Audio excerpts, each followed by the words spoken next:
What's up, Motorheads? Welcome back to GearboxPizza. Today, we are taking a deep dive into the mega super confusing world of the EV tax credit. Yep, and I swear to you, it's not as boring as it sounds, I promise.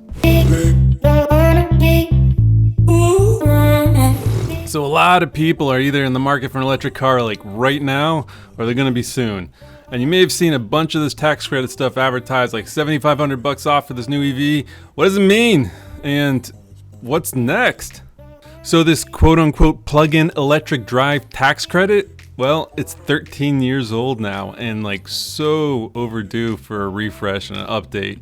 And there's some interesting stuff and some proposals working their way through the guts and bowels of the government right now, and we'll get into those in a sec.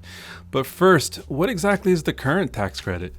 Well, the current tax credit maxes out at $7,500, and to be clear, it's not like the dealers are just going to take that price off the car. It's a credit. If you owe the tax man at the end of the year less than $7,500, you're only going to get refunded for that portion, so it's going to end up being a lot less for most people. The other thing that sort of sucks is that there's a 200,000 unit cap for automakers. So if you've sold more than 200,000 units, no more tax credit. So Tesla, and that's a shame. So to sum it up, the current tax credit is only good for those who make enough money to actually owe the government $7,500 at the end of the year. And it punishes the best-selling brands for making a great product and selling more cars. All right, take a deep breath because there's two new tax credit proposals inching their way through the government right now. So the first option didn't make it too far, and that's probably a good thing because honestly, it is not that great, and it didn't address the bigger issue with the current tax credit. This proposal would have actually reduced the credit to $7,000 for some reason.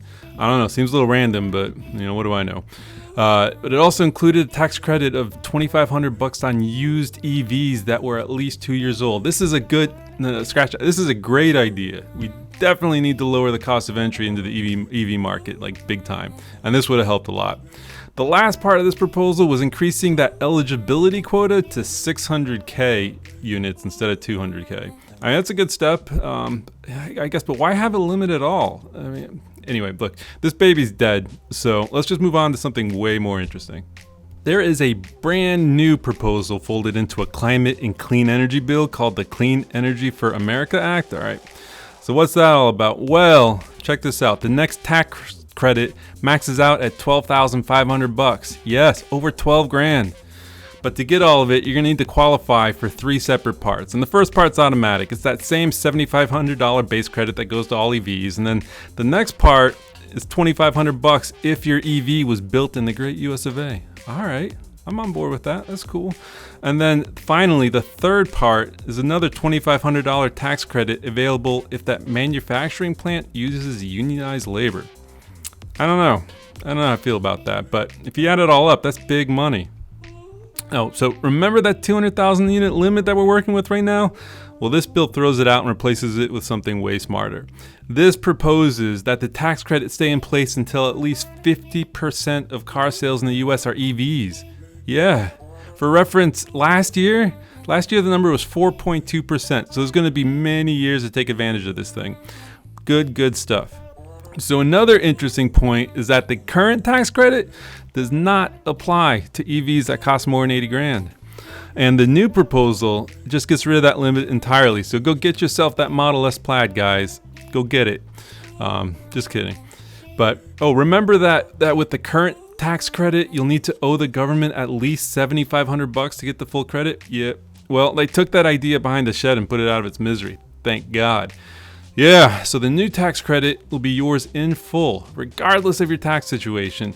If you qualified for the full $12,500 credit, but only owe the government like $1,000 in taxes, you'll get a check back for that remaining like $11,500. This is fantastic. This is great. Well done.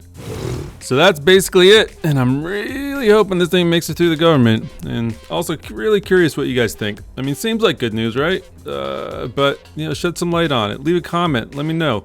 Like, subscribe, hit that bell icon, and we'll see you soon.